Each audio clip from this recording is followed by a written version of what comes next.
Hi friends, আমি সীমিতা চলে এসেছি আবারও একটি নতুন ভিডিও নিয়ে। ইলিশ মাছ কিন্তু আমরা খেতে সবাই খুব পছন্দ করি, আর সারা বছরই এখন ইলিশ মাছ পাওয়া যায়। তবে বর্ষার ইলিশের স্বাদই থাকে আলাদা। আর আজকে এরকমই ইলিশের একটা রেসিপি নিয়ে তোমাদের সামনে চলে এসেছি। আর আজকে আমার রেসিপি হলো বেগুন ইলিশ। আর বেগুন ইলিশ বানানোর জন্য এখানে আমি দেখো 4 পিস ইলিশ মাছ ধুয়ে নিয়েছি, ভালো করে ধুয়ে নিয়েছি। এবার এখানে আমি দিয়ে দিচ্ছি সামান্য হলুদ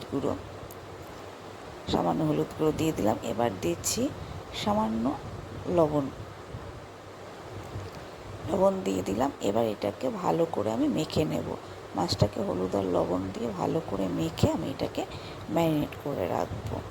দেখো, ভালো করে আমি সমস্ত মাছগুলোকে হলুদ আর লবণ দিয়ে ভালো করে মেখে নিচ্ছি।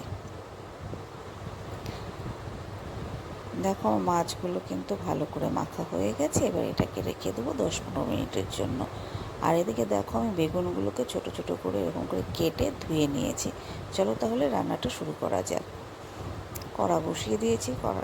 এবার কড়াতে আমি দিয়ে দিলাম 3 চামচের মতো সর্ষের তেল দিয়ে দিলাম। তেলটা গরম হয়ে গেছে। এবারে যে বেগুনগুলো আমি কেটে রেখেছি সেই বেগুনগুলো এর মধ্যে আমি দিয়ে দিলাম।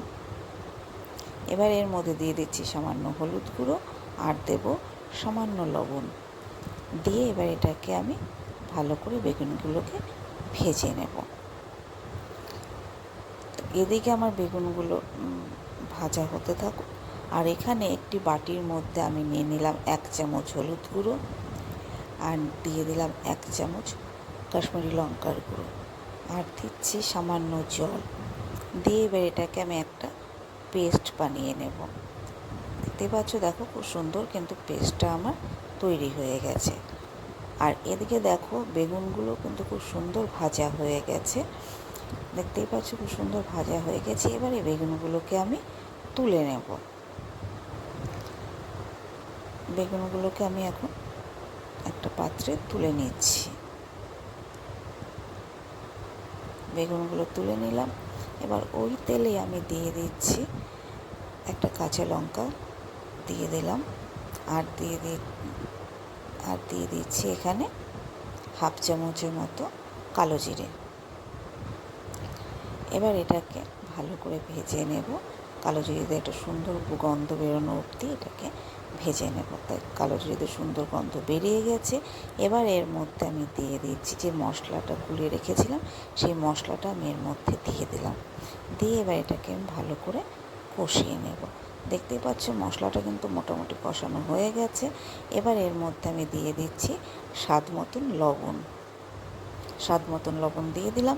এবার এই মশলাটাকে আমি ভালো করে একটু কষিয়ে নেব। গ্যাসের ফ্লেমটা লোতে রেখেছি। দেখতেই পাচ্ছ মশলাটা কিন্তু ভালো করে কষানো হয়ে গেছে এবং তেলও ছেড়ে দিয়েছে। এবার এর মধ্যে আমি দিয়ে দিচ্ছি যে মাছগুলো আমি ম্যারিনেট করে রেখেছিলাম, সেই মাছগুলো। আমি এখানে কাঁচা মাছই ব্যবহার করছি। আর তোমরা চাইলে মাছটাকে ভেজে নিতে পারো, তবে কাঁচা মাছ দিয়ে রান্না করলে স্বাদটা দারুণ হয়। ওই জন্য আমি এখানে কাঁচা মাছটাই দিয়ে দিলাম। দিয়ে এবার এটা দেখতে পাচ্ছ আমি এখানে মাছটাকে হালকা করে উল্টে নিচ্ছি, নিয়ে মশলার সঙ্গে মাখিয়ে নিচ্ছি। দেখতে পাচ্ছ খুব হালকা করে তুলে নিচ্ছি, না হলে ভেঙে যাওয়ার চান্স থাকে। দেখো, আমার কিন্তু মাছগুলো পুরো মশলার সঙ্গে মেখে গেছে। পুরো মশলা কিন্তু মাছের গায়ে মেখে গেছে। এবার এর মধ্যে আমি দিয়ে দিচ্ছি আগে থেকে জল গরম করে রেখেছিলাম, সেই জলটা আমি এখানে দিয়ে দিলাম। যতটুকু ঝোল রাখবো সেই পরিমাণ মতন গরম জল আমি দিয়ে দিলাম।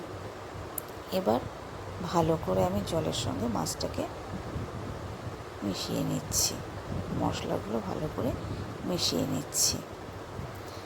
এবার এর মধ্যে দিয়ে দিচ্ছি আগে থেকে ভেজে রাখা বেগুনগুলোর মধ্যে দিয়ে দিলাম আর দিয়ে দিচ্ছি 3টে কাঁচা লঙ্কা। এবার গ্যাসের ফ্লেমটা হাই করে আমি এটাকে চাপা ঢাকা দিয়ে দেব।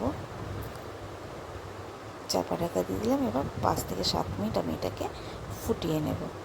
5 থেকে 7 মিনিট পর ঢাকনাটা তুলে দিলাম। দেখতেই পাচ্ছ ঝোলটা কিন্তু ভালো করে ফুটে উঠেছে এবং বেগুনগুলো খুব সুন্দর সেদ্ধ হয়ে গেছে, মাছও সেদ্ধ হয়ে গেছে। এবার আমি এটাকে নামিয়ে নেব। তো ফাইনালি রেডি হয়ে গেছে আমার বেগুন ইলিশ। তো রেসিপিটা তোমাদের কেমন লাগলো অবশ্যই জানিও।